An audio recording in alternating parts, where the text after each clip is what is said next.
म यहाँ बाहिर बाहिर ए होइ के गरेर आयो बुढो बिहान बिहान खाना बस्यो क्या हो दाजु फेरि कहाँ हो ए ओ दाजु मैले अस्ति दिएको 1000 दिनु मलाई यार छैन मसँग ए दाजु दिनु किन मुख फुलाएर आउने के हो दाजु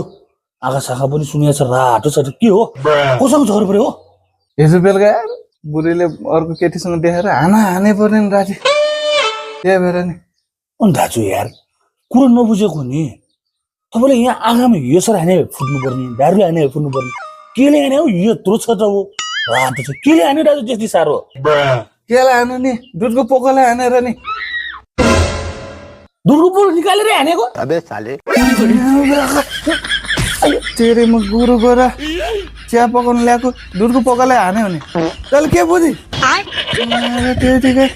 तँले दिँदैन म 1000 बुढाबुढीको चल्छ परालको आगो बन्छ 1000 गयो साला बुढी पुरै खाने कस्तो मिलाउ